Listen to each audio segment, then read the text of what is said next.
Hello friends, आप सबको शालू का नमस्कार। और कल मैंने आपको बताया था कि मेरा जॉइंट परिवार था और जॉइंट परिवार में मैं बहुत सालों तक रही, बहुत सालों तक।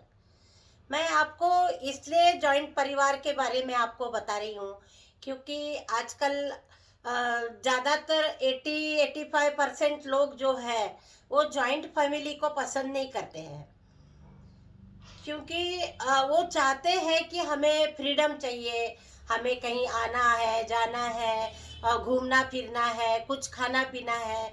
तो शायद घर में बड़े लोगों की होने की वजह से ये सब प्रॉब्लम आ सकती है। लेकिन मैं आज जो मैसेज दे रही हूँ वो दोनों के लिए दे रही हूँ। जॉइंट परिवार में बूढ़े लोग भी होते हैं, जैसे सास सास है, ससुर है, बड़ी ननंद है या छोटी ननंद है, जेठ है, देवर है, देवरानी है, जिठानी है। बहुत सारे रिश्ते एक साथ रहते हैं, उनके बच्चे हैं, इनके बच्चे हैं। तो मैं इसलिए आपको आज मैं इस विषय पर जोर दे रही हूँ क्योंकि मेरा अनुभव है कि जॉइंट परिवार में जो सुख है वो कहीं भी नहीं है। अब देखिए आजकल किसी को भी पूछो एक ही बच्चा है या बच्चे ही नहीं चाहिए, ऐसे कहने वाले लोग भी हैं। हमें बच्चे नहीं चाहिए क्योंकि पालने वाला कोई है नहीं, हम दोनों वर्किंग है। कई सारी मैंने इतने 32-33 साल मैंने जॉब की दिल्ली में, लेकिन कई लेडीज मुझे ऐसे मिल गई कि जो वर्किंग है तो वो चाहती है कि बच्चों की वजह से हमें हमारे लाइफ में या हमारे लाइफस्टाइल में या हमारे नौकरी करने में बहुत प्रॉब्लम आ जाएगी। उनको पालेगा कौन, कितना बड़ा क्वेश्चन मार्क है देखिए। तो ये दोनों के लिए है। एक बड़े बुजुर्ग घर में रहेंगे, वो अच्छे से बच्चों की देखभाल करेंगे क्योंकि बच्चों से भी उनके बच्चों के ऊपर जो प्यार आता है वो बहुत ज़्यादा आता है। पहले अपने बच्चों को हम प्यार करते हैं, उसके बाद जो नेक्स्ट जनरेशन उनके बच्चे होते हैं उनको अपने बच्चों का प्यार कम हो जाता है और पोता पोती दोती उनका प्यार ज़्यादा हो जाता है। वो ऑब्वियसली है, नेचुरल है।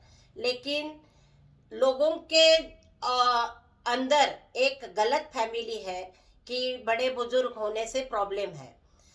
तो ये बड़े बुजुर्ग हमारे घर में थे, स्पेशली मेरे घर में थे। तो इसलिए देखिए मैं आराम से बच्चों को घर में छोड़ देती थी और मैं जॉब करने के लिए चली जाती थी।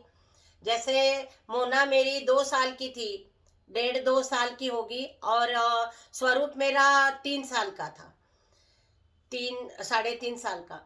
तो फिर बच्चों को किसके पास छोड़ के जाएंगे, ये प्रॉब्लम थी ना। तो मेरे घर में जेठ जिठानी थे, तो मेरी जिठानी अच्छे से संभाल लेती थी। तो मैं कहती थी मैं सामने स्कूल है, कोई प्रॉब्लम हो गई तो मेरे को बुला लेना। तो घर में लोग थे, इसलिए इतना भरोसे के साथ मैं नौकरी के लिए उनको छोड़ के चली जाती थी।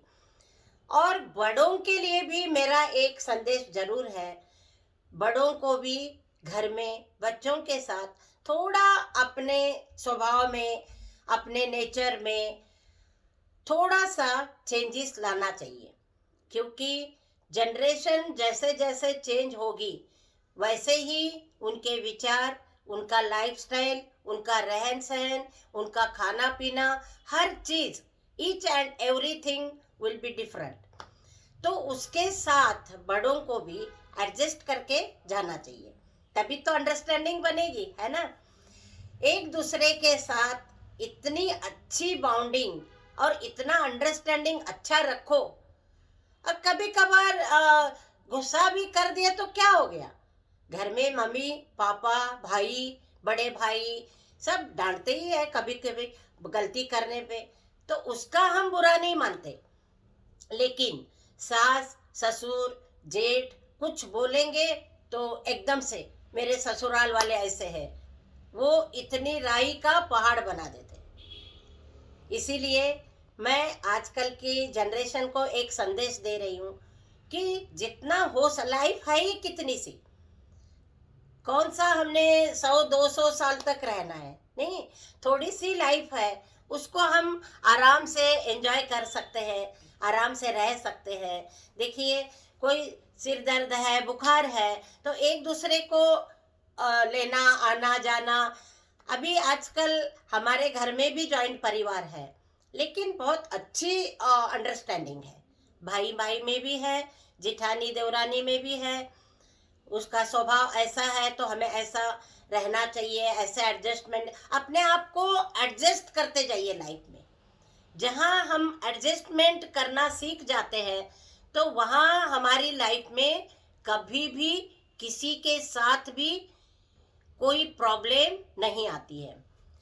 बच्चों के साथ भी एडजस्टमेंट और घर वालों के साथ। तो मैं इसलिए बता रही थी कि जो सुख मुझे जॉइंट फैमिली में मिला वो बहुत ज़्यादा था। तो इसी वजह से मैं कदम कदम पर आगे चलती गई। घर में कोई भी नहीं है तो मैं कैसे चली जाती। कदम कदम पर मुझे जॉइंट फैमिली का सुख मिला। कदम कदम पर मैं घर छोड़ के बाहर चली जाती थी, है ना। कुछ सीखने को मिला, कुछ सुख मिला, बहुत ज़्यादा सुख मिला। तो डांट भी पड़ती थी, ऐसा नहीं कर, पर उसको पॉजिटिवली ले लो। हर चीज़ को हमें पॉजिटिव लेना चाहिए। मेरे हस्बैंड ने मुझे बताया था कि तुम कुछ भी लाओगी तो अपने बच्चों के लिए सिर्फ कभी भी कुछ भी नहीं लाना। तुम लाओगी तो सभी बच्चों के लिए लाओगी। जैसे जिठानी के भी बच्चे हो गए, और मेरे बच्चे हो गए, सब 7-8 बच्चे। तो उनको वो कहते थे कि कभी भी कोई चीज़ लाओगी सबके लिए बराबर में लेके आना, अपने स्वार्थ के लिए, अपने बच्चों के लिए। तो वो फीलिंग्स मेरी दिमाग में वैसे ही थी और मैं वैसे ही रहने लगी। और वैसे जितना मैं उन लोगों के लिए करती रही उससे अधिक सुख मेरे को मिला। तो जिंदगी में देखिए, कुछ पाने के लिए कुछ खोना पड़ता है, और हमेशा मैंने ऐसे ही किया। और फिर मैं नौकरी करने के लिए चली गई सेंट जॉन स्कूल में। तो कितना अच्छा था, बहुत अच्छा अनुभव रहा मेरा। फिर उसी स्कूल में स्वरूप और मोनालिसा दोनों उसी स्कूल में, नर्सरी में, मोनालिसा नहीं, स्वरूप और आनंद दोनों सेंट जॉन स्कूल में, उसी स्कूल में पढ़ते थे जहाँ मैं टीचर थी। तो कभी कभी बीच बीच में 8 दिन 10 दिन मेरे को जाने का मौका मिलता था। तो आज फिर मैंने कुछ जॉइंट परिवार के बारे में और बड़े बुजुर्गों के लिए और बच्चों के लिए एक लेसन बताया। तो कल फिर मैं आपको मिलूंगी कुछ और अलग नई कहानी के साथ। और तब तक के लिए धन्यवाद, आप सबका धन्यवाद। Thank you very much.